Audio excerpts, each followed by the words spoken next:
a todos pichuris, ¿cómo están? Soy Anita y bienvenidos a un nuevo video. En el video de hoy vamos a seguir hablando sobre Trisha Paytas, Dissociative y el trastorno disociativo de identidad.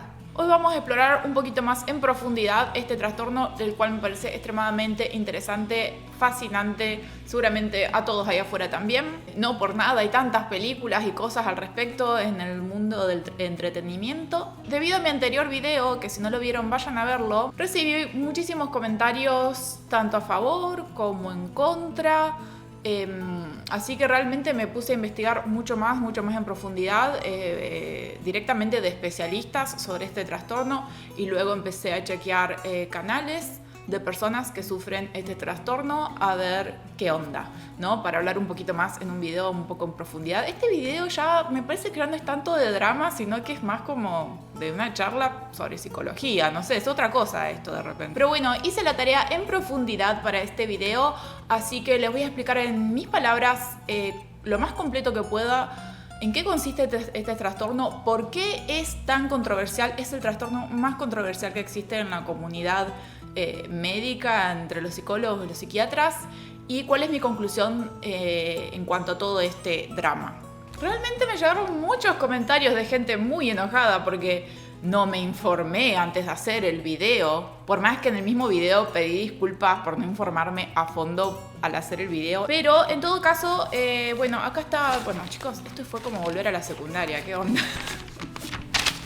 Vayamos al principio. Trisha Paytas ataca indirecta y directamente por ahí a Dissociative en sus videos sobre DID o vamos a decirle DID porque es más fácil que TDI. DID serían las siglas en inglés de TDI. Ambas son youtubers, ambas claman tener trastorno disociativo de identidad. A mí lo que me llamó la atención en específico era por qué Trisha Paytas se fijaría de esta forma en una persona con un trastorno, una persona que claramente es vulnerable. Yo realmente no la conocía, Dissociative, pero me llamó la atención que Trisha Paytas hiciera eso. Trisha Paytas es un canal de entretenimiento, es un canal tal vez humorístico, en todo caso es un troll en internet, más allá del trastorno que sea que tenga, que pueda tener o no.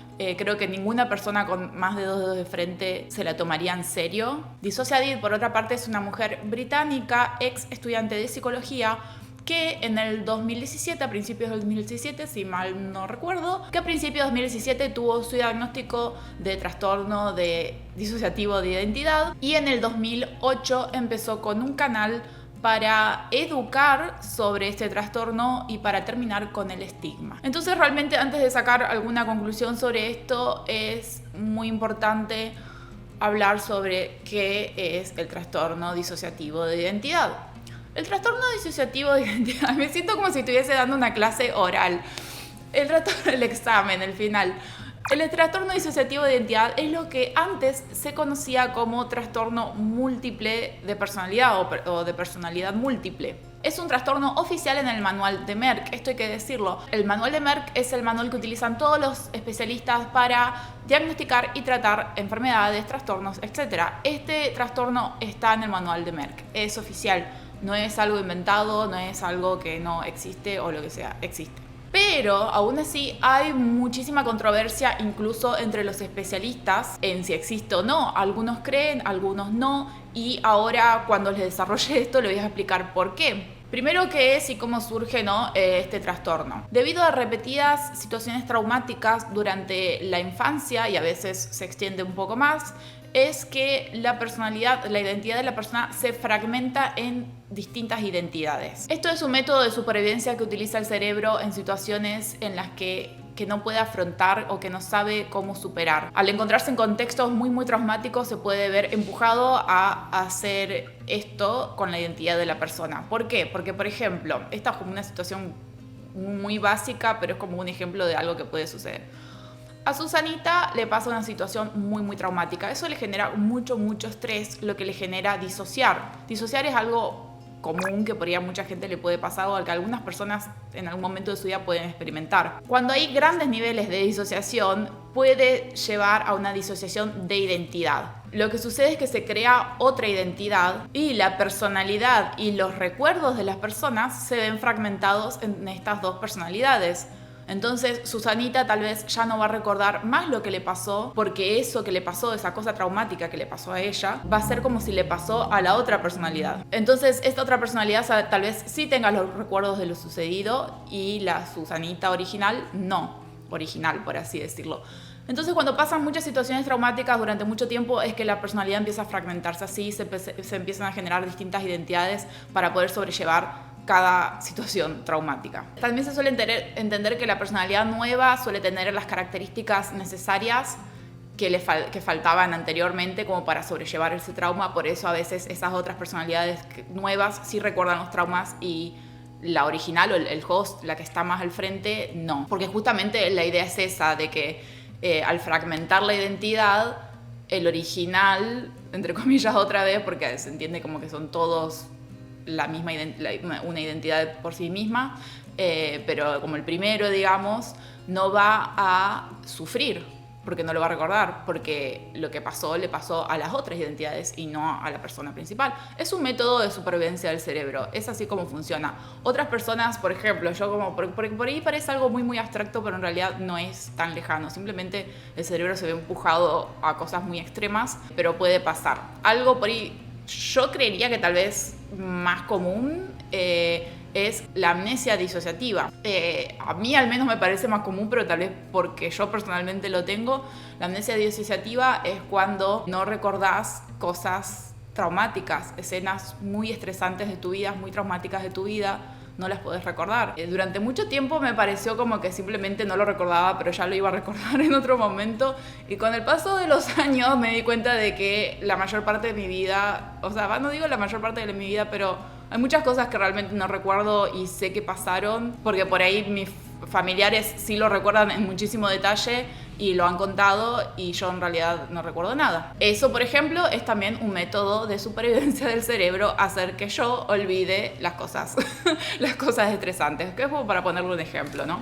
Ahora hablemos de los síntomas que tiene una persona con trastorno disociativo de identidad. Para tener trastorno disociativo de identidad tenés que contar con 2 o más identidades, que pueden ser posesivas o no posesivas. ¿Qué quiere decir esto? Posesivas es cuando tus parientes, tus amigos pueden ver que no estás actuando como vos. Es como que notan un cambio en quién sos por ahí, en cómo te comportás. Pareces una persona totalmente distinta. Y no posesiva es cuando nadie lo nota. Esto también está bueno recalcarlo porque por eso también se genera mucho drama entre las personas que tienen DID, porque pareciera que siempre las que lo demuestran mucho es porque lo están actuando y las otras no, pero en realidad son simplemente distintas formas de tener el trastorno, nada más. También tiene que haber disociación o despersonalización. Suelen escuchar voces en sus cabezas y tener ciertas alucinaciones, aunque no es exactamente lo mismo que una psicosis. Tiene que haber amnesia o pérdida de la memoria. También va a haber otros síntomas como ansiedad, depresión,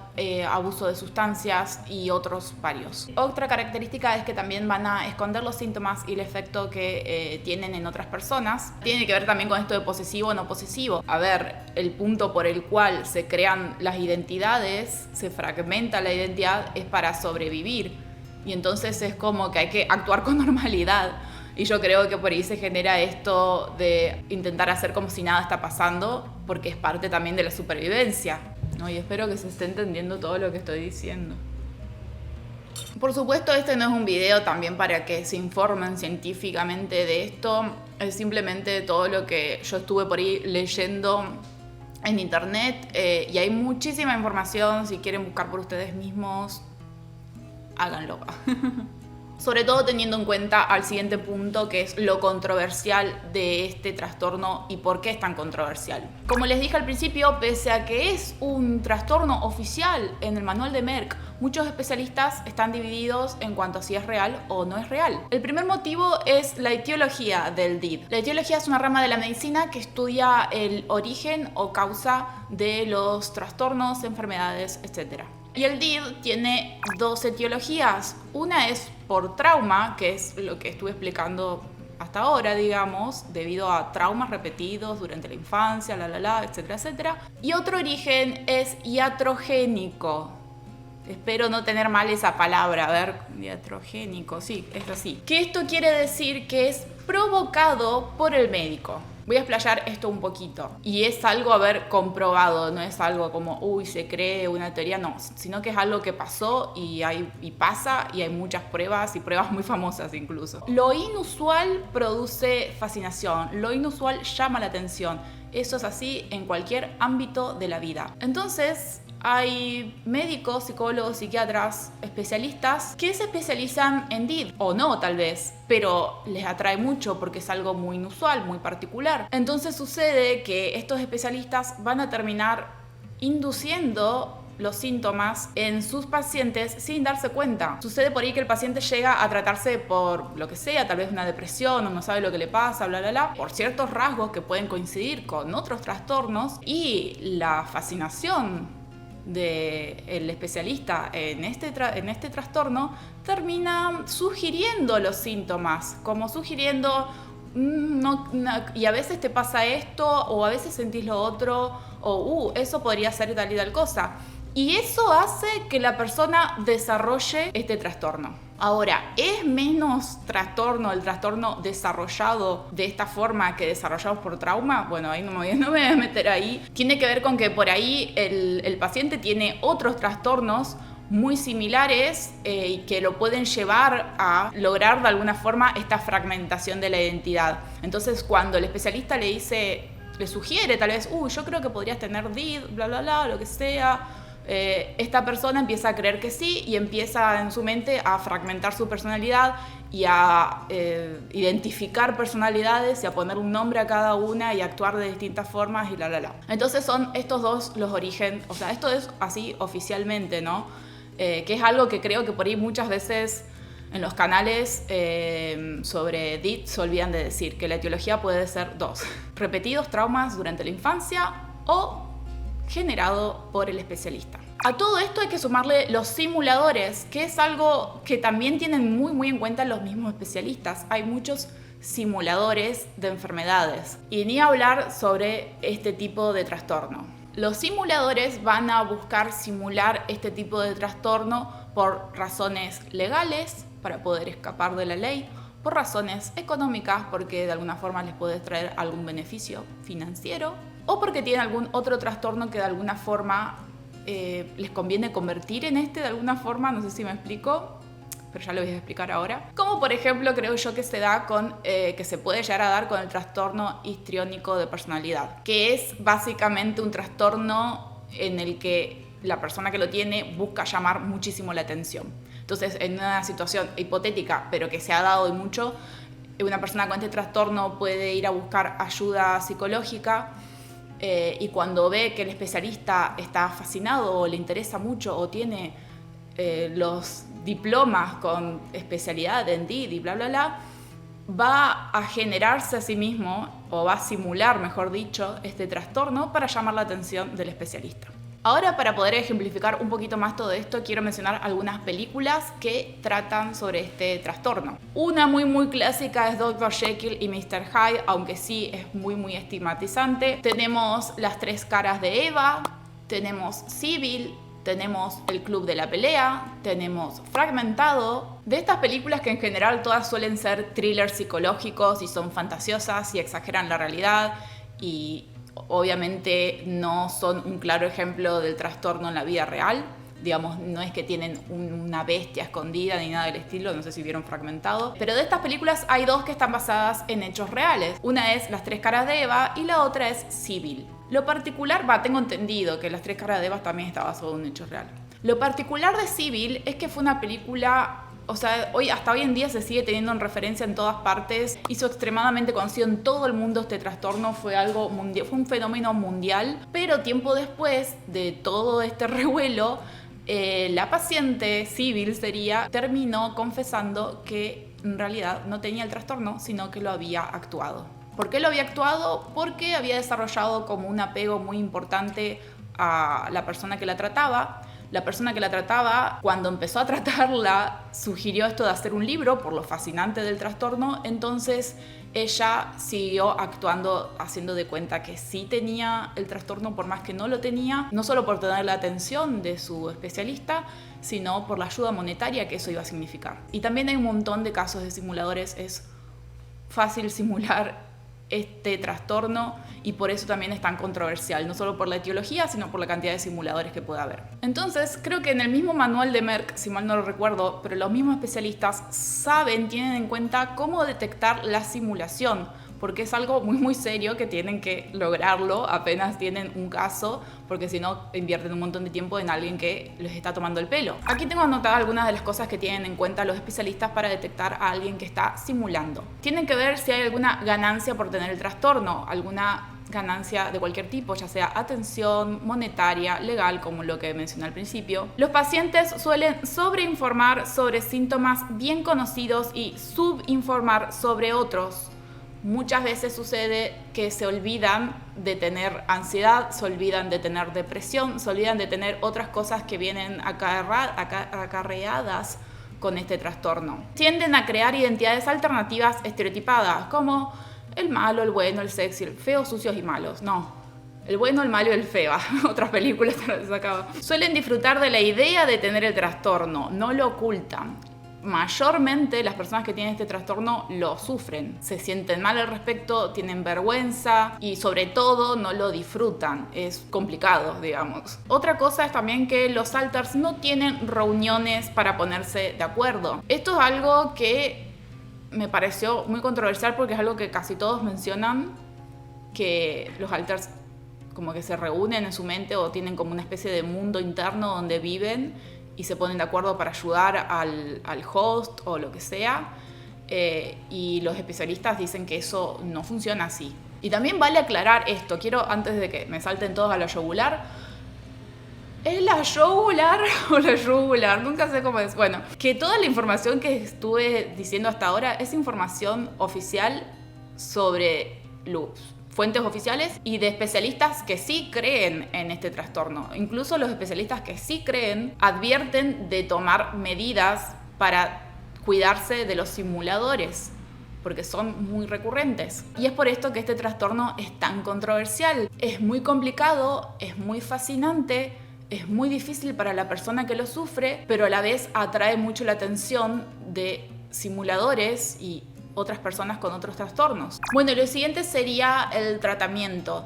¿Qué tratamiento se hace para este tipo de trastorno? El tratamiento para este tipo de trastorno es la terapia comunicacional. Se entiende en líneas generales que no tiene cura, digamos. Es muy difícil revertir algo así que durante tantos años es crónico, digamos. Durante muchos años se sufrió traumas que generaron esta fragmentación en la identidad y es muy difícil revertir ese daño. Pero lo que se utiliza es simplemente la terapia y en muchos casos, obviamente también, la ayuda de medicamentos. O sea, se recetan antidepresivos, ansiolíticos, antipsicóticos también. Sé que todos van a preguntarse esto, así que vamos a aclararlo ahora. ¿Es el trastorno disociativo de identidad un tipo de esquizofrenia o psicosis? ¿Por qué son distintos? Básicamente se entiende que es distinto porque, por ejemplo, el esquizofrénico escucha voces y tiene alucinaciones, pero son cosas externas a sí mismo. En cambio, el que tiene trastorno disociativo de identidad va a escuchar las voces en sí mismo y va a tener la identidad fragmentada en muchas. El esquizofrénico no tiene eso. El esquizofrénico es una persona que tiene alucinaciones externas a su identidad. Y en cuanto específicamente a la psicosis, se entiende que hay esta distorsión de la realidad, como que no pueden actuar en coherencia a la realidad, al mundo que los rodea. En cambio, la persona con DID, con trastorno disociativo de identidad, sí puede ser funcional en el sistema, sí entiende la realidad. Sea cual sea la identidad que está al frente, no va a tener una distorsión de la realidad, sino que va a saber actuar en torno a lo que sucede a su alrededor. A ver, que estas también son teorías y cosas que se están desarrollando. No me llamaría la atención si de acá a 20 años de repente dicen, ¿sabes qué? Me parece que este trastorno en realidad era un tipo de psicosis, era un tipo de esquizofrenia, porque que esto es todo muy teórico y muy que se va desarrollando. Por el momento es así como se establece y se cree que son cosas distintas y es entonces eso lo que le voy a explicar en este momento, pero sí que son en ciertos aspectos muy similares. O sea, es como que uno no puede no pensar en Norman Bates creyendo que era su mamá y ese tipo de cosas, pero como que son similares a la vez son distintas, ¿ok? Bueno, Otra cosa que quería mencionar que me olvidé, ¿eso lo tenía anotado o no? Cuando expliqué lo de la simulación, un gran ejemplo por ahí conocido para todos es Civil, como ya conté, y otro ejemplo es Autumn Asphodel, no me acuerdo bien el nombre del canal, que la mencioné en mi anterior video justamente como un ejemplo de alguien con DID. Cuando me puse a investigar a ver qué onda su canal o en qué andaba, terminé descubriendo que esta persona había simulado tener DID. Me llamó la atención que hoy en día por ahí ya no hable más del tema, o específicamente no hable más del tema, cuando hace 6 años atrás fue un boom su video de los alters y todo eso, pero luego aclaró que nunca había sido diagnosticada con DID, que nunca dijo que tuviese DID, bla bla bla bla, como que se empezó a contradecir en todo lo que había dicho y dejó de hablar al respecto, y ahora supuestamente en su canal se trata de otra cosa. Pero me llamó mucho la atención de esta persona, teniendo en cuenta la cantidad de videos que había hecho sobre esto, que todo su canal se trataba sobre esto. Tiene el video de Conoce a mis alters, que ese es el que más vistas tiene, con 8.5 millones de vistas. Tiene videos hablando desde sus distintos alters. Tiene un video donde prueba que tiene DID. Tiene un video donde habla sobre cómo saber si alguien está fingiendo una enfermedad mental. Y luego de todo esto, hoy en día supuestamente nunca estuvo diagnosticada realmente. E incluso en la introducción a su canal dice que ha sido diagnosticada con una gran variedad de trastornos y uno de ellos es DID, y lo tiene ahí, está escrito. Y yo a Autumn le creía, pero bueno, ahí tienen dos claros ejemplos por ahí conocidos, o que pueden incluso chequear por ustedes mismos, de personas que supuestamente tenían este trastorno y en realidad lo estaban simulando. Civil y Autumn, y seguramente tiene que haber muchos más. ¿Quiere decir esto que el trastorno no sea real? No, el trastorno es real, está en el manual de Merck, existe. Simplemente hay muchos simuladores, y hay también el problema de la etiología que expliqué al principio. Lo que yo noté a partir de todo este drama con el canal de DissociaDID y todas las personas que me escribieron, etcétera, etcétera, es que al menos hay dos grandes grupos de personas con TDI o DID en internet. Uno de los grupos es el de las personas que tienen TDI y se tratan a sí mismos como sistemas. Ellos sienten que son un sistema, que están organizados de esa forma, y casualmente la mayoría tienden a querer hablar de eso en internet. Muchos tienen canales de YouTube, hay canales de YouTube muy conocidos como el de DissociaDID y otros, y también hay canales muy pequeños que van surgiendo todo el tiempo de personas que quieren compartir su experiencia con este trastorno para terminar con el estigma, educar, etc. Y también está el otro grupo, que también son personas que tienen TDI, pero lo viven distinto, lo sufren de otra forma y sienten que el primer grupo, el que se llama a sí mismo sistemas, romantiza este trastorno, y eso no le hace bien al resto de las personas que lo sufren de otra forma. Lo que creo es que cada persona es libre de tener su canal de YouTube y contar su experiencia con los problemas que tenga de la forma que quiera, pero en el caso en el que se quiera educar científicamente, terminar con el estigma y hay que realmente hacer un trabajo muy integrador de todos. Porque si esa es la responsabilidad que, por ejemplo, DissociaDID quiere tener o dice tener en su canal, y con todo el trabajo que hace con Patreon, etc., o sea, supuestamente está destinado a eso, a la educación, a terminar con el estigma, tiene que aprender a integrar a las otras personas que lo sufren de otra forma también. Yo creo que el canal de ella se trata más sobre ella misma y sobre sus alters que sobre terminar con el estigma. Por un lado, sí, de alguna forma ayuda a terminar con el estigma, porque las personas en los comentarios están todas como muy, muy felices con que ella tenga este trauma por algún motivo. Por más que digan que no lo romantizan, sí lo romantizan. Hay una cantidad impresionante de comentarios que la mayoría son del estilo, son como chicos viendo una serie, como chicos viendo una novela. Hablan así de los alters de DissociaDID, y eso es textual romantizar un trastorno.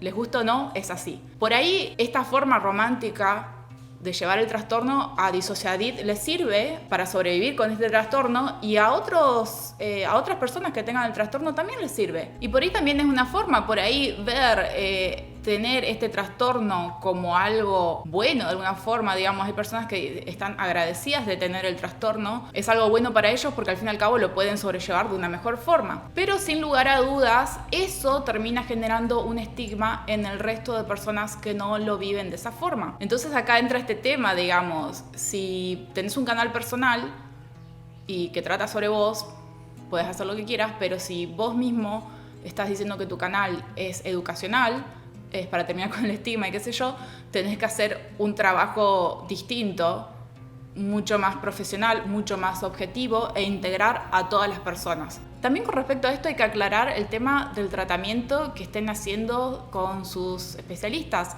Porque ¿qué sucede? Que distintas personas van a tener distintos especialistas y distintos especialistas van a tener distintas perspectivas sobre este trastorno. Hay en líneas generales dos formas de tratamiento por lo que estuve viendo.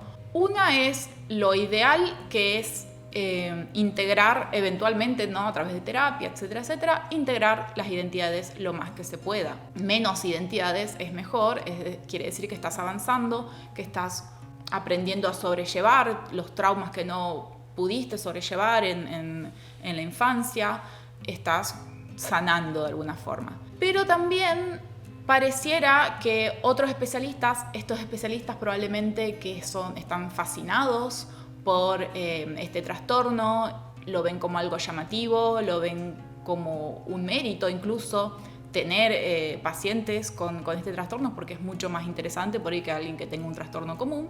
Lo que sucede es que esos especialistas, o porque la integración es muy difícil, o porque están fascinados con el trastorno, van a sugerir esto del sistema.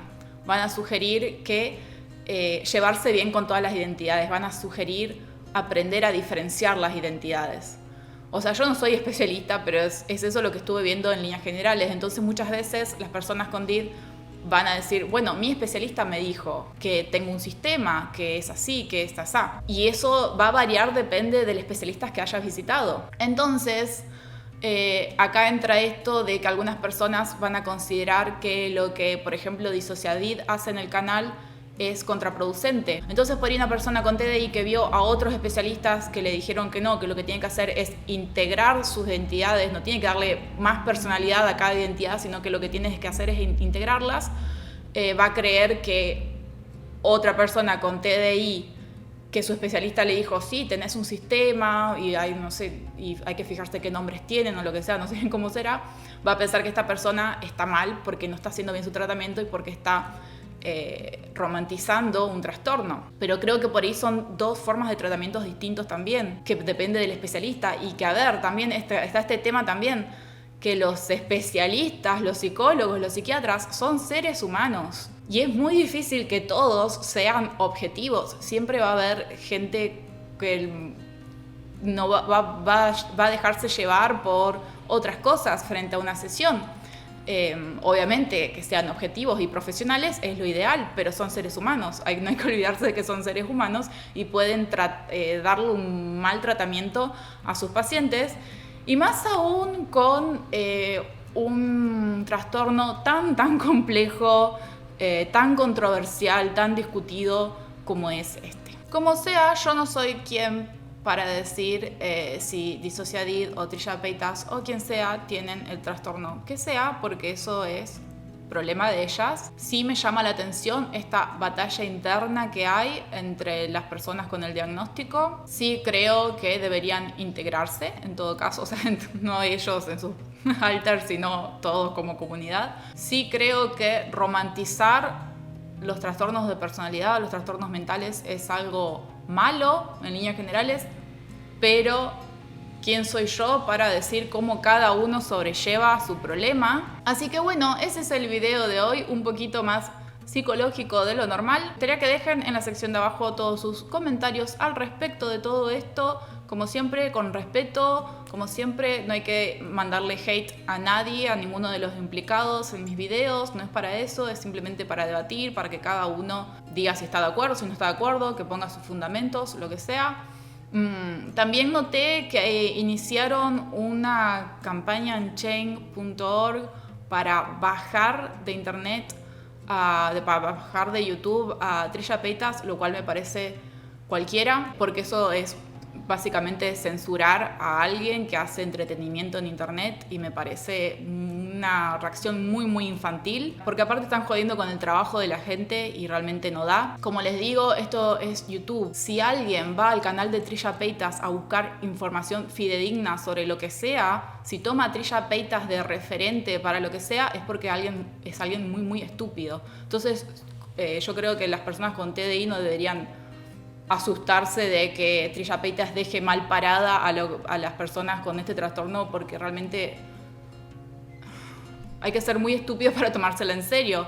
Como sea, no se olviden de dejar sus comentarios en la sección de abajo. Muchas gracias por mirar, muchas gracias a todos mis Patreons por apoyarme. Sin ustedes esto no sería posible, de verdad lo digo. La mayoría de los videos en mi canal son desmonetizados, como saben. No sé si sabían, pero YouTube desmonetiza cualquier tema que sea considerado sensible. Y hoy en día, no sé si lo notan, pero todo el mundo se ofende por todo en internet, así que cualquier cosa es sensible prácticamente. Por eso Patreon es tan importante. Muchas gracias a mis Patreon, muchas gracias a los que hacen donaciones anónimas y esporádicas por PayPal o lo que sea. Realmente, aunque sea $1 al mes, ayuda muchísimo. No se olviden de seguirme en mis otras redes sociales, en Twitch sobre todo, porque hago streaming muy seguido ahí, así que podemos charlar o lo que sea.